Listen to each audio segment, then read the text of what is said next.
Hello friends, आपका हमारे YouTube channel M classes for 10th में स्वागत है। आज के हम इस वीडियो में दही वाली मंगमा कहानी के ऑब्जेक्टिव क्वेश्चन को पढ़ेंगे। तो चलिए हम लोग पढ़ना शुरू करते हैं। तो हमारा फर्स्ट क्वेश्चन दे रखा है, बी आर नारायण ने किस कहानी का अनुवाद किया है। बी आर नारायण ने किस कहानी का अनुवाद किया है, यानी कि जो बी आर नारायण है वह किस कहानी का अनुवाद किए हैं। तो बी आर नारायण ने किस कहानी का अनुवाद किया है। ऑप्शन नंबर हमारा ए दे रखा है ढहते विश्वास, बी दे रखा है दही वाली मंगमा और सी दे रखा है नगर और डी दे रखा है माँ। तो दही वाली मंगमा कहानी का अनुवाद किसने किया था, तो बी आर नारायण ने। तो हमारा ऑप्शन नंबर सही हो जाएगा बी। चलिए हम लोग अगला क्वेश्चन देख लेते हैं। अगला क्वेश्चन है, श्रीनिवास किस भाषा के साहित्यकार हैं। तो ऑप्शन नंबर ए दे रखा है कन्नड़, बी दे रखा है तमिल और सी दे रखा है मराठी और डी दे रखा है गुजराती। तो जो श्रीनिवास हैं वह किस भाषा के साहित्यकार हैं, तो वो कौन से भाषा के साहित्यकार हैं, कन्नड़ भाषा के साहित्यकार हैं। तो हमारा ऑप्शन नंबर कौन सा सही हो जाएगा, ए सही हो जाएगा। किस भाषा के साहित्यकार थे, तो कन्नड़ भाषा के। चलिए अगला क्वेश्चन देखते हैं। अगला क्वेश्चन दे रखा है, मंगमा की बहू का क्या नाम है। मंगमा की बहू का क्या नाम है। तो ऑप्शन नंबर ए दे रखा है नजम्मा, बी दे रखा है रंगमा और सी दे रखा है गंगमा और सी दे रखा है संगमा। तो मंगमा के बहू का नाम क्या था, नजम्मा था। मंगमा के बहू का नाम क्या था, नजम्मा था। तो हमारा ऑप्शन नंबर कौन सा सही हो जाएगा, ए सही हो जाएगा, नजम्मा। चलिए अगला क्वेश्चन देखते हैं, दही वाली मंगमा कहानी के लेखक कौन है। दही वाली मंगमा कहानी के लेखक कौन है, तो दही वाली मंगमा कहानी के लेखक कौन है। तो चलिए देखते हैं। ऑप्शन नंबर ए दे रखा है सुजाता, बी दे रखा है सातकोड़ी होता और सी दे रखा है श्रीनिवास और डी दे रखा है सावरदैया। तो दही वाली मंगमा कहानी के लेखक कौन है, श्रीनिवास। तो ऑप्शन नंबर हमारा सी सही हो जाएगा। कौन है, तो श्रीनिवास इसके लेखक हैं। चलिए तो हम लोग अगला क्वेश्चन देख लेते हैं। अगला क्वेश्चन हमारा क्या दे रखा है। तो अगला क्वेश्चन हमारा दे रखा है, मंगमा क्या बेचती थी। तो ऑप्शन नंबर ए दे रखा है दूध, बी दे रखा है दही, सी दे रखा है मक्खन और डी दे रखा है घी। तो मंगमा क्या बेचा करती थी, तो मंगमा क्या बेचा करती थी, दही बेचा करती थी। यह कहानी की शुरुआत में ही बताया गया है कि जो मंगमा थी उसका यह वर्षों का काम है और यह क्या करती थी, वो दही बेचा करती थी। अपने गांव से 3 मील दूर जाया करती थी दही बेचने के लिए बेंगलुरु शहर में। तो ऑप्शन नंबर हमारा बी सही हो जाएगा। मंगमा क्या बेचा करती थी, तो दही बेचा करती थी। चलिए अगला क्वेश्चन देखते हैं, दही वाली मंगमा कहानी का प्रमुख पात्र कौन है। ऑप्शन नंबर ए दे रखा है लक्ष्मी, बी दे रखा है मंगम्मा, सी दे रखा है पापाती, डी दे रखा है सीता।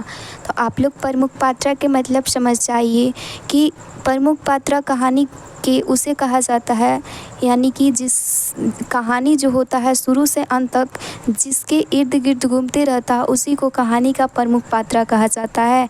तो जो दही वाली मंगमा कहानी है वो शुरुआत से लेकर अंत तक जो है मंगमा के इर्द गिर्द यह कहानी घूमते रहता है, इसीलिए इसकी मुख्य पात्र कौन हो जाएगी, तो मंगमा हो जाएगी। हमारा ऑप्शन नंबर 20 सही हो जाएगा। चलिए अगला क्वेश्चन देखते हैं, नजम्मा मंगमा की कौन थी। नजम्मा पूछा जा रहा है कि जो नजम्मा है वह मंगमा की कौन थी। तो हमारा ऑप्शन नंबर ए दे रखा है बेटी, बी दे रखा है माँ, सी दे रखा है पुत्रवधू और डी दे रखा है सास। तो जो ये नजम्मा थी वो तो मंगमा की बहू थी, तो वो बेटी तो होगी नहीं, तो ये हमारा ऑप्शन क्या हो जाएगा, ये वाला हमारा ऑप्शन गलत हो जाएगा। और माँ भी नहीं थी तो वो गलत हो जाएगा।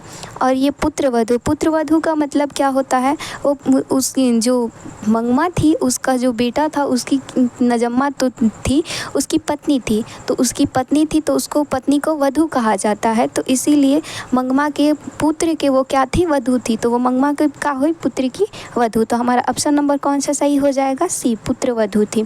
चलिए अगला क्वेश्चन हम लोग देख लेते हैं। अगला क्वेश्चन हमारा क्या दे रखा है, तो अगला क्वेश्चन दे रखा है, दही वाली मंगमा किस शहर में दही बेचा जाया करती थी, यानी कि जो मंगमा थी वो किस शहर में दही बेचने जाया करती थी। तो तो दे रखा है बेंगलुरु शहर, सूरत में, क्या वो बेंगलुरु शहर में दही बेचने जाया करती थी या सूरत में जाया करती थी या हैदराबाद या मद्रास? तो वो किस शहर में दही बेचने जाया करती थी? तो बेंगलुरु शहर में क्या करने दही बेचने जाया करती। तो ऑप्शन नंबर हमारा ए सही हो जाएगा। चलिए अब हम लोग अगला क्वेश्चन देखते हैं। अगला क्वेश्चन हमारा क्या दे रखा है? तो अगला क्वेश्चन हमारा दे रखा है दही वाली मंगमा मूलतः किस भाषा में लिखित है? यानी कि जो दही वाली मंगमा कहानी है वह किस भाषा में लिखित है? तो हमारा ऑप्शन नंबर ए दे रखा है तमिल, क्या दे रखा है तमिल, और बी दे रखा है कन्नड़, और सी दे रखा है तेलुगु, और डी दे रखा है मलयास। तो हमारा दही वाली मंगमा कहानी किस भाषा में लिखित है?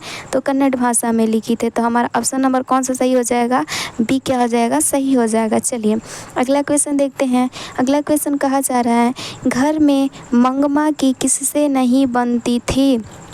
जो घर में है मंगमा को किससे नहीं बनती थी? उसकी बहू से नहीं बनती थी, उसकी बहू से मंगमा को नहीं बनती थी। तो हमारा ऑप्शन नंबर ए दे रखा है बेटी से, बहू से, पति से और सास से। तो किससे नहीं बनती थी? बहू से। तो हमारा ऑप्शन नंबर कौन सा सही हो जाएगा? और बी सही हो जाएगा। और बहू से मंगमा को क्यों नहीं बनती थी? क्योंकि इसकी बहू जो थी इसके पोते को बहुत पिटाई कर रही थी, और इस पोते को पिटते हुए देखकर मंगमा को रहा नहीं गया, और मंगमा खरी खोटी बातें अपने बहू को सुना देती है, और इस को लेकर उन दोनों के बीच क्या हो जाता है? अनबन, यानी कि विवाद, झगड़ी, लड़ाई हो जाता है। इसी के कारण उस मंगमा का उसके बहू के साथ नहीं बनता था। चलिए अगला क्वेश्चन देखते हैं। नजम्मा मंगमा की कौन थी? तो नजम्मा कौन थी मंगमा की? उसकी क्या थी? बहू थी, यानी कि पुत्रवधू थी। ऑप्शन नंबर हमारा सी सही हो जाएगा। अगला क्वेश्चन दे रखा है रंगपा कौन था? रंगपा कौन था? तो ऑप्शन नंबर ए में दे रखा है मंगमा का पुत्र, नजम्मा का भाई, बी में दे रखा है नजम्मा का भाई, और सी में दे रखा है मंगमा का पौत्र, और डी में दे रखा है इनमें से कोई नहीं। तो रंगपा जो था इनमें से कौन था? तो इनमें से कोई भी नहीं था, क्योंकि रंगपा जो था एक गांव का जुआड़ी व्यक्ति था जो मंगमा से उसके पैसे को लेना चाहता था। और जैसे ही मंगमा जो अब अमराई के कुएं के पास जैसे ही आराम करने के लिए बैठा करती थी, वह उसके पीछे पीछे जाता था उसके पैसे को लेने के लिए, और वो भी अमराई के कुएं के पास बैठ जाता था, और मंगमा से कभी खैनी, कभी चूना, कभी पान, तो कभी सुपारी मांगने के वास्ते पैसे का मांग करता था। चलिए तो इसका आंसर कौन सा सही हो जाएगा? हमें समझ में आ रहा है कि रंगपा इनमें से क्या था? इनमें से कोई भी चीज़ नहीं था। तो इसका ऑप्शन नंबर हमारा डी सही हो जाएगा, इनमें से कोई नहीं। अगला क्वेश्चन दे रखा है कथावाचक को मंगमा क्या कहती थी? यानी कि जो कथावाचक है उसको मंगमा क्या कहा करती थी? ऑप्शन नंबर ए दे रखा है बहन जी, बी में दे रखा है मौसी जी, सी में दे रखा है क्या दे रखा है? सी में दे रखा है माँ जी, और डी में दे रखा है काकी जी। तो कथावाचक को मंगमा क्या कहती है? माँ जी। ऑप्शन नंबर सी सही हो जाएगा। अगला क्वेश्चन चलिए देखते हैं। मंगमा एवं नजम्मा के बीच झगड़े मिटाकर अच्छा संबंध स्थापित करने का माध्यम कौन था? ऑप्शन नंबर ए दे रखा है मंगमा का बेटा, बी दे रखा है मंगमा का पोता, सी दे रखा है रंगपा, और डी दे रखा है इनमें से कोई नहीं। तो ये झगड़े मिटाकर एक अच्छा संबंध स्थापित करने का माध्यम कौन था? तो मंगमा का कौन था? पोता था। क्योंकि जब उसकी बहू को क्या पता चलता है कि रंगपा जो है जो उसकी सास है उसको पैसे को लेने के लिए उसके पीछे पड़ गया है, तो उसकी बहू क्या अपने बेटे को बोलती है, अपने बेटे को क्या करती है? बोलती है कि जा बेटे अपने क्या दादी के पास रहना, यानी कि दादी के पास रहना। तो इसका पोता क्या करता है? अपने दादी के पास आ जाता है और दादी के पास रहने लगता है, और इस प्रकार क्या हो जाता है? झगड़े का निपटारा हो जाता है, और वो दोनों भी बेटे बहू आकर माफ़ी मांग लेते हैं, और सब उस समय से सभी परिवार के सदस्य क्या रहने लगते हैं? साथ में रहने लगते हैं। चलिए अगला क्वेश्चन देख लेते हैं। अगला क्वेश्चन क्या कह रहे हैं? तो अगला क्वेश्चन दे रखा है मंगमा का उसके बहू के साथ क्यों विवाद था? तो मंगमा का उसके बहू के साथ क्यों विवाद था? तो ऑप्शन नंबर ए दे रखा है सास अपने बेटे पर हक जमाना रखना चाहती थी, यानी कि जो मंगमा थी क्या अपने बेटे पर हक जमाना चाहती थी? नहीं, ऐसा नहीं था। तो ऑप्शन नंबर बी दे रखा है, तो ये हमारा गलत हो जाएगा। ऑप्शन नंबर ए और बी दे रखा है बहू अपने पति पर हक जमाए रखना चाहती थी, नहीं, ये भी बात नहीं था। बशर्ते इन दोनों चीज़ को मंगमा के बहू और जो नजम्मा थी उसको लगता था कि माँ जो है अपने बेटे पर हक जमा कर रखना चाहती थी, परंतु ऐसा बात नहीं था। ऑप्शन नंबर सी में दे रखा है कि सी, ए और बी दोनों सही है, और डी में दे रखा है इनमें से कोई नहीं। तो मंगमा का उसके बहू के साथ क्यों विवाद था? क्योंकि वह जब पोते को पिटाई कर देती है, यानी कि उस चीज़ों को लेकर मंगमा के बहू के साथ उसको क्या था? विवाद था। पोते को पीटे जाने को लेकर मंगमा का बहू के साथ विवाद था। तो इनमें से कोई नहीं, ऑप्शन नंबर डी हमारा सही हो जाएगा। अगला क्वेश्चन दे रखा है, मंगमा रंगपा से क्या चाहता था? जो मंगमा था, जो